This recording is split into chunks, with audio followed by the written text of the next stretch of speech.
आज हमारा जो टॉपिक है, ये जो पास्ट में लेक्चर था, मैग्नेटिक फील्ड, इलेक्ट्रोमैग्नेटिक फील्ड, ठीक है, मैग्नेटिक फील्ड और इलेक्ट्रोमैग्नेटिक फील्ड। तो आज हमारे जो लेक्चर के अंदर एक प्रैक्टिकल आप लोगों को दिखाया जाएगा कि जैसे कि इस किताब के अंदर, जैसे ये ईसीएम और ईसीयू रिपेयर की किताब है, ये इस किताब के अंदर अलग अलग पेज के ऊपर कई बार बात होती है कि magnetic field, magnetic field, electromagnetic field, तो ये क्या है और हमारे ये लेक्चर जो है, जो प्रैक्टिकल है, कब काम आएगा। तो हमारे व्हीकल्स के अंदर इस शब्द का क्या मायने हैं, इलेक्ट्रोमैग्नेटिक फील्ड के से हमें क्या बेनिफिट्स मिलेगा। हम लोग व्हीकल्स के ऊपर काम करेंगे, आप लोग इंजन कंट्रोल मॉड्यूल को रिपेयर करने के लिए आए हो, लेकिन एक एनर्जी है, प्रॉपर्टी ऑफ नेचर की, जो नेचर की प्रॉपर्टी है, जो आज हम लोग ईसीएम रिपेयर कर रहे हैं, इलेक्ट्रॉनिक कंट्रोल मॉड्यूल रिपेयर कर रहे हैं, उस एनर्जी का क्या रोल है हमारे व्हीकल्स के अंदर। ऑल वर्ल्ड के अंदर जितने भी आज होम अप्लायंसेस व्हीकल्स के अंदर या अदर जो मॉड्यूल्स मशीन्स बनाई गई हैं, उसके अंदर इस इलेक्ट्रोमैग्नेटिक से रिलेटेड क्या क्या बेनिफिट्स लोगों को मिले। आज मशीन के अंदर टोटल अगर हम लोग बात करें तो ये एनर्जी चेंज नहीं हुई। चेंज करने के बाद मतलब नई नई मशीन बनाई जा रही है, लेकिन क्या सोचने की बात है, क्या वो एनर्जी चेंज किसी ने और उसको इन्वेंट किया या किसी ने इसकी खोज की, कोई और अदर कोई एनर्जी लेकर आए? नहीं। आज हम लोग देखते हैं हमारे व्हीकल्स के अंदर मोटर है, व्हीकल्स के अंदर फैन है, व्हीकल्स के अंदर यदि हम लोग लेटेस्ट व्हीकल्स में चले जाएं, जैसे BS3 या यूरो 4, 3, इसी तरह हम लोग आज BS6 पे आ चुके हैं, BS7 आने वाला है। तो क्या ये स्टेजेस में जो सबसे पहले हमने व्हीकल्स के अंदर बात करें, तो क्या ये एनर्जी जो है ये चेंज हुई? व्हीकल्स के मॉडल चेंज हो गए, व्हीकल्स के जनरेशन चेंज हुई। क्या जिस एनर्जी से हम लोगों ने व्हीकल्स पे काम करना स्टार्ट किया था, आज उस एनर्जी का जो फॉर्म है वो चेंज हुई? तो इसके बारे में आज हम लोग बात कर रहे हैं कि इलेक्ट्रोमैग्नेटिक फील्ड का हमारे आज डेली रूटीन जो हम लोग काम करेंगे, चाहे वो इलेक्ट्रिकल वायरिंग है या इंजन कंट्रोल मॉड्यूल को रिपेयर करना है, मतलब इलेक्ट्रॉनिक से रिलेटेड कोई काम है, कुछ चेंजेस आया या नहीं आया, तो इसके बारे में थोड़ा सा हम लोग समझेंगे। तो मेरे पास मैंने यहाँ पे दिखाया आपको, जो व्हीकल्स के अंदर इमोबिलाइजर सिस्टम है, एक सिस्टम है इमोबिलाइजर सिस्टम। इमोबिलाइजर सिस्टम के अंदर जो इलेक्ट्रोमैग्नेटिक फील्ड बनाया गया, उससे काम लिया गया। फॉर एग्जाम्पल, जैसे मैं यहाँ पे दिखा रहा हूं, एक चाबी के अंदर क्या है? ट्रांसपॉन्डर। उस ट्रांसपॉन्डर के अंदर यहाँ पे आप लोग देख सकते हो क्या है? एक कॉइल है। अब इसके बाद जब हम लोग इस चाबी को, इस ट्रांसपॉन्डर को हम लोग किसके पास लेकर जाते हैं? इसको बोला जाता है इमोबिलाइजर एंटीना। तो इसके पास लेकर जाएंगे तो कैसे ये जो एंटीना है ये सिग्नल्स क्या करता है? रिसीव करता है। मतलब इस ट्रांसपॉन्डर की कॉइल का इस एंटीने के ऊपर क्या इफेक्ट पड़ता है, उस इफेक्ट को आज हम लोग देखेंगे प्रैक्टिकल में, ठीक है। तो एक ये इमोबिलाइजर सिस्टम के अंदर दो कॉइल्स को यूज किया गया। इसी तरह हम लोग आगे चलते हैं, सेंसर्स। अगर हम लोग इनिशियल पॉइंट पे बात देखें कि क्रैंकशाफ्ट सेंसर के अंदर सेंसर कैसे बनाए गए, क्रैंकशाफ्ट सेंसर की बात करते हैं, जो बहुत ही इंपॉर्टेंट पार्ट है एक व्हीकल के अंदर, एक इंजन के ऊपर। तो इसके अंदर क्रैंकशाफ्ट सेंसर के जब खोल कर देखा गया तो उसके अंदर हमें क्या मिल रहा है? यहाँ पे एक कॉइल मिल रही है। हमें सेंसर के अंदर क्या मिल रहा है? एक क्वाइल मिल रही है। तो क्वाइल को जब हम लोग नेगेटिव और पॉजिटिव देंगे तो उसके ऊपर क्या इफेक्ट पड़ेगा, आज इसी के बारे में हम लोग बात कर रहे हैं। मतलब सेंसर के अंदर भी क्या है, क्वाइल है। इसी तरह एक इंजन के ऊपर पार्ट लगा हुआ है जिसको हम लोग क्या बोलते हैं, एक्चुएटर। एक्चुएटर को यदि हम लोग इसको खोल कर देखें तो एक्चुएटर के अंदर भी क्या मिलेगा, क्वाइल मिलेगा। तो क्वाइल कैसे काम करती है, एक क्वाइल से किस तरह हम लोग काम ले रहे हैं, मतलब आज हम लोग देखेंगे जो हमारी इलेक्ट्रिकल एनर्जी है उसको हम लोग इलेक्ट्रोमैग्नेटिक फील्ड, मतलब इलेक्ट्रोमैग्नेटिक एनर्जी में कैसे चेंज करके काम ले रहे हैं। एनर्जी वही है, क्वाइल वही है, लेकिन हम लोगों ने अलग अलग तरीके से उससे काम लेना सीख लिया। ठीक है, इंजन के ऊपर, हमारे पूरी गाड़ी के अंदर, व्हीकल्स के अंदर अगर हम लोग वायर्स देखेंगे, ये हमारी किताब है बेसिक ऑफ मैकेट्रॉनिक, इसके अंदर एक लिखा हुआ है कि क्रैंकशाफ्ट सेंसर की वायर्स के ऊपर और इंजेक्टर्स की वायर के ऊपर एक स्टील की वायर होती है। क्यों वो यूज की जाती है, मतलब हमारे जो इलेक्ट्रीशियन भाई हैं या टेक्नीशियन भाई हैं, वो वायर कहीं भी नहीं जाती ईसीएम के अंदर, लेकिन वो क्यों यूज की गई, इसका आंसर भी हमें इस तरह के जो एक्सपेरिमेंट्स है इससे हमें मिलेगा। तो अभी हम लोग आगे बात करेंगे। एक हमारे पास वायर है और इसी वायर को जब हम लोग गोल ऐसे घुमा लेते हैं तो ये क्या बन गया, ये क्वाइल बन गई। अब क्वाइल के अंदर हुआ क्या, इसमें जब हम लोग इसको पॉजिटिव देते हैं और एक तरफ से क्या दे रहे हैं, नेगेटिव दे रहे हैं, तो क्या हुआ, इसके अंदर क्या बनेगा फिर, ठीक है, एक इलेक्ट्रोमैग्नेटिक क्या बनेगा, बहुत ही कम, बहुत कम हो सकता है उसका इफेक्ट दूसरी वायर के ऊपर ना पड़े, इतना कम, लेकिन पड़ेगा, बनेगा। अब जब हम लोग एक क्वाइल को पॉजिटिव दे रहे हैं और दूसरी तरफ से क्या दे रहे हैं, नेगेटिव दे रहे हैं, तो इस क्वाइल के ऊपर जब हम लोग मैग्नेटिक फील्ड देखते हैं तो ज्यादा इलेक्ट्रोमैग्नेटिक फील्ड ज्यादा पैदा हो जाता है, जिसको हम लोग आंखों से सीधा देख नहीं सकते। इस इलेक्ट्रोमैग्नेटिक फील्ड की जो फॉर्म है उसको कैसे नहीं देख सकते, सीधा, कि यार इस क्वाइल के अंदर इलेक्ट्रोमैग्नेटिक फील्ड बना या नहीं बना।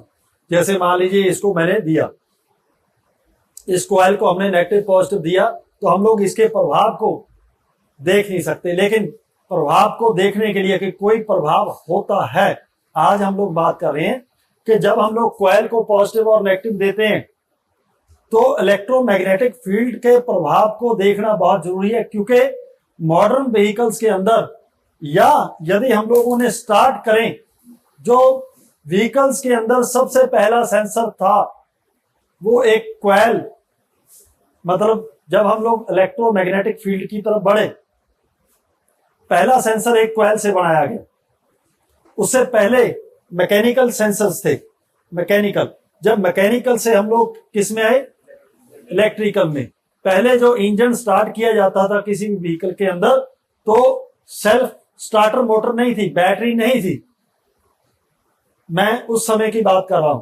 उसके बाद जब हम लोगों ने बैटरी रखी, बैटरी में हमारे पास इलेक्ट्रिकल पावर आई, उसके बाद हमारे पास क्या आ गए, सेंसर्स।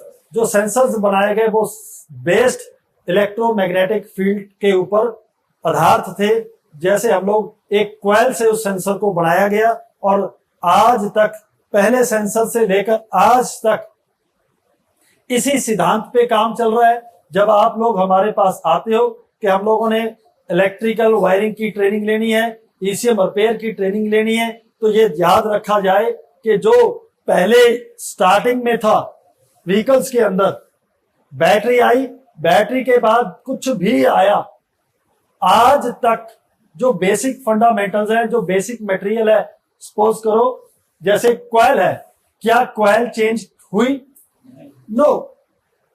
तो फिर हम लोग कैसे डिस्टर्ब हो जाते हैं कई बार के व्हीकल्स, नए नए व्हीकल्स आए, सर BS6 आया तो BS7 आया तो 8 आ गया, तो उससे आगे जनरेशन चेंज होगी। तो इसीलिए हमारे अंदर के डर से हम लोग कैसे आगे निकल सकते हैं, उसके लिए आप लोगों को ये बेसिक फंडामेंटल्स में से एक फंडामेंटल के हम लोग कैसे इलेक्ट्रिकल एनर्जी को इलेक्ट्रोमैग्नेटिक फील्ड में चेंज करते हैं।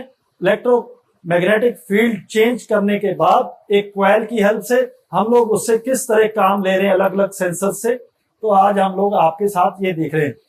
जैसे ही हम इसको सप्लाई देंगे, सप्लाई देने पे क्या हुआ, अभी नॉर्थ और साउथ दिखाई दे रहा है ना, इस तरफ सप्लाई देने पर क्या होगा, ठीक है, मैग्नेटिक फील्ड क्रिएट हुआ। तो यहाँ पे जो आप लोग देख रहे हो, अब हम लोग सप्लाई यदि बंद करते हैं तो फिर चेंज हो गए पोल, ठीक है जी। नॉर्थ इधर आ गया, साउथ। अभी मैं फिर सप्लाई देंगे हम लोग, तो सप्लाई में देखना ये पोल्स चेंज हो जाएंगे। किसके कारण होंगे, यहाँ पे मैग्नेटिक फील्ड जो इलेक्ट्रोमैग्नेटिक फील्ड बनाया जा रहा है। ओके, तो ये देखिए पोल्स हमारे चेंज हो गए, यहाँ नॉर्थ था वहां के आ गया साउथ। इसका मतलब ये हुआ जो हम लोग डेली बात करते हैं इलेक्ट्रोमैग्नेटिक फील्ड, उसके प्रभाव को हम लोग इस तरीके से हम लोग क्या कर सकते हैं, देख सकते हैं, ताकि आप लोग आगे जाकर, या सेंसर में क्या है इलेक्ट्रोमैग्नेटिक फील्ड, एक्चुएटर में क्या है इलेक्ट्रोमैग्नेटिक फील्ड, हमारी चाबी के अंदर जो ट्रांसपोंडर है उसके अंदर वो कैसे काम करेगा, किस एनर्जी के प्रभाव से काम करेगा, इलेक्ट्रोमैग्नेटिक फील्ड। मतलब हमारा जितने भी कॉइल से रिलेटेड पार्ट हैं वो इलेक्ट्रोमैग्नेटिक फील्ड पे काम कर रहे हैं। उसको, उसकी प्रेजेंस को, उसकी मौजूदगी को देखने के लिए आपको ये हमने इसकी मदद ली है, ठीक है। इसी तरह आप लोग आज हमारे पास यदि हम लोग देखें तो आज वायरलेस फोन चार्जर है, कैसे वो काम कर रहा है, मैग्नेटिक फील्ड। तो अगर हमें दिखाया जा रहा है कि यार सर इसकी कीमत बहुत ज्यादा बढ़ गई है, क्योंकि ये आप लोग फोन पास में रखोगे वो क्या हो जाता है, मतलब जो काम एक कॉइल कर रही है, मतलब ये कॉइल कितने की होगी, दोनों 100 रुपए की, 200 रुपए की। जिसको काम करना आया, ये मतलब जो एजुकेशन है, ये रिसर्च होती है, ये आफ्टर डिप्लोमा बीटेक में इस तरह की रिसर्च की जाती है।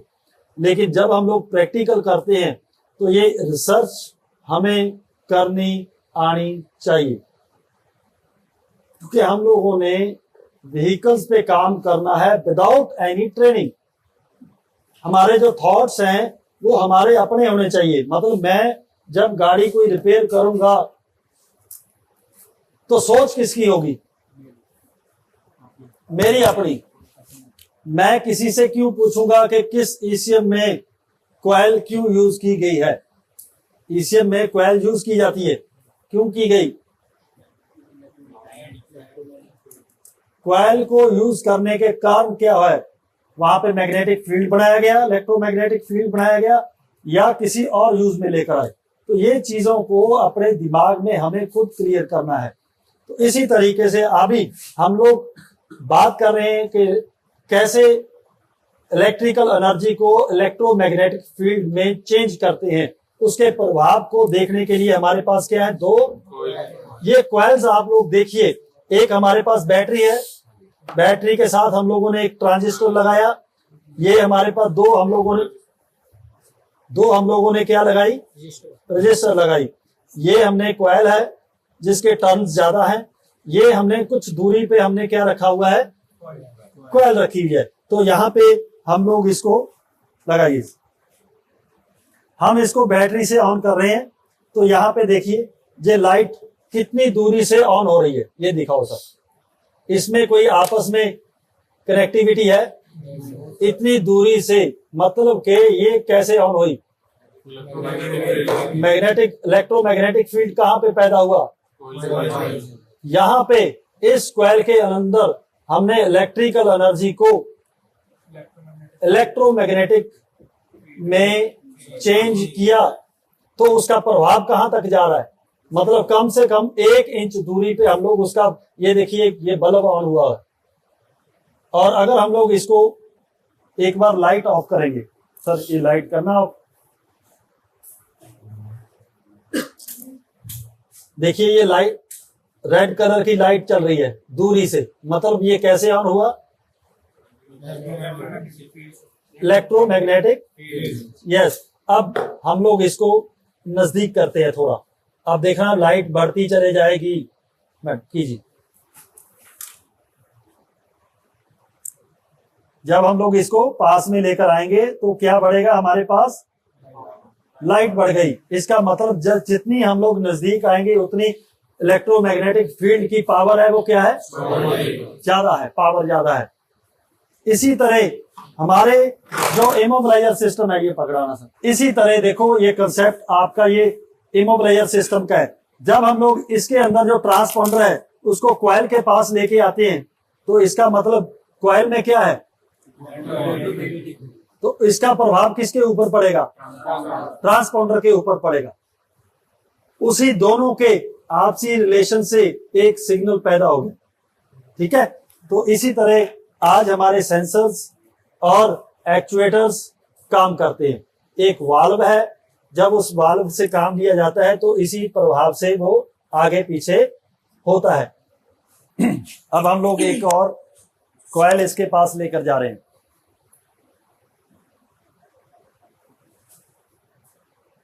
ठीक है, ये हमारे पास एक सिग्नल है। इलेक्ट्रोमैग्नेटिक फील्ड को एक बल्ब के रूप में, लाइट एनर्जी में हम लोग क्या कर सकते हैं? आंखों से देख सकते हैं, लेकिन ये एनर्जी हमें वैसे दिखाई नहीं देगी। ठीक है, तो इलेक्ट्रोमैग्नेटिक फील्ड यदि हम लोगों को समझ में आ जाए तो हम लोग किसी भी व्हीकल के ऊपर काम कर सकते हैं।